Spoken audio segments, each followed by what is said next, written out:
বৃষ্টির ফলে কাঁচা রাস্তাগুলো কাদায় পরিণত হয়, ফলে পথচারীদের হাঁটাচলা করা কঠিন হয়ে পড়ে।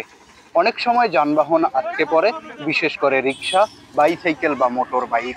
স্কুলগামী ছাত্রছাত্রী ও কর্মজীবী মানুষদের জন্য এটি বড় ভোগান্তির কারণ হয়ে দাঁড়ায়। জরুরি রোগী পরিবহনেও সমস্যা দেখা দেয়।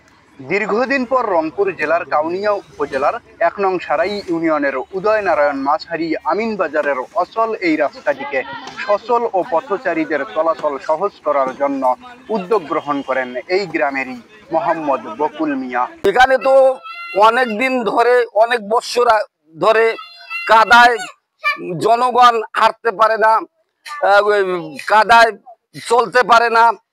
এই প্রচেষ্টায় আমি আছি, জনগণের সাথে আছি। মহরুম রহিমউদ্দিন ভরসার সুযোগ্য পুত্র ইমদাদুল হক ভরসা, উনি আমাকে ডেকে আমার কিছু সহযোগিতা করছে। কাউনিয়া পীরগাছার সুযোগ্য নেতা ইমদাদুল হক ভরসা না, কেউ উদ্যোগ নেয় নাই। আমি সাধারণ উদয়নারায়ণ মাঝারির আমি একটা জনগণের পাশে দাঁড়ার জন্য এই উদ্যোগটা আমি নিয়েছি। সবাই খুশি, আনন্দিত। এখন হেঁটে হেঁটে যাচ্ছে, হাসতেছে। মোটর সাইকেল, অটো, ভ্যান, গাড়ি সবে চলতেছে, খুব আনন্দিত। প্রতিশ্রুতি রহিমউদ্দিন ভরসার ছেলে সুযোগ্য পুত্র ইমদাদুল হক সাহেব, উনি বলছে আপনারা করেন, আমি পরবর্তীতে টেন্ডার দিয়ে একটা পাকা রাস্তা করে দেব, দূরত্ব করে দেব। কাজ করতেছেন। জি। এই কাজের মধ্যে আপনাদের কতগুলো রাবিশ পড়লো, কয় গাড়ি? প্রায় ৭ গাড়ির মতো। ৭ গাড়ির মতো রাবিশ জি পড়ছে না? জি। মোটামুটি কাজ কি সম্পূর্ণ? মোটামুটি কিছু কিছু জায়গায় বাকি আছে। হ্যাঁ, যেটা করি জলাবদ্ধ, ওটা করি কাজ ইনশাল্লাহ হয়ে গেছে। মানুষ খুব সুন্দরভাবে চলাফেরা করতে পারবে এখন। হ্যাঁ, তারপরে মনে করেন যে আগে যেগুলো কুড়ের মতো ছিল, কাদা ছিল, খালি মানুষও হাঁটতে পারে নাই। এখন ইনশাল্লাহ সব লোকে যাইতে পারবে। আর টাকি টুকি ওটা কোনো ব্যাপার না, ইনশাল্লাহ আগামীতে যদি আপনারা ব্যবস্থা ওনারা নেয় ব্যবস্থা।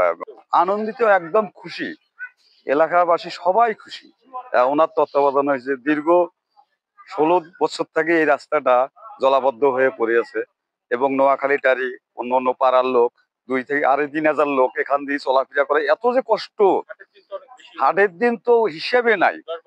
হ্যাঁ, ১০-১২ লোক যাওয়া আসা করতেছে, তাদের কষ্ট দেখিয়ে এলাকাবাসীর কষ্ট পাচ্ছে।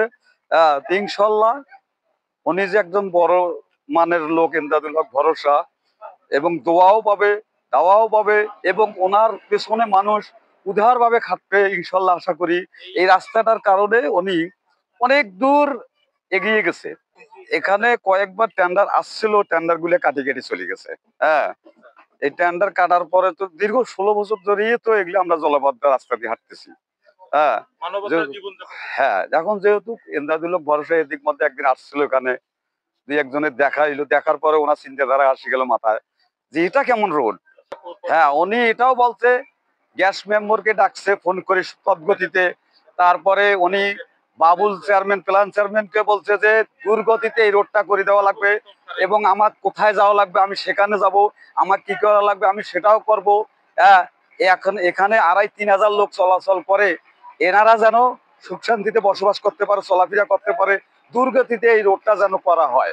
হ্যাঁ, ওনাকে ধন্যবাদ দেয়। বৃষ্টির সময় কাঁচা রাস্তা চলাচলের অযোগ্য হয়ে পড়া একটা দীর্ঘদিনের সমস্যা। এই সমস্যার স্থায়ী সমাধানের জন্য কাঁচা রাস্তা পাকাকরণ অত্যন্ত জরুরি। স্থানীয় প্রশাসন, জনপ্রতিনিধি ও সরকারের উচিত এ বিষয়ে দ্রুত পদক্ষেপ নেওয়া। শুভ খান, হৃদয়ে বাংলাদেশ, ৭১।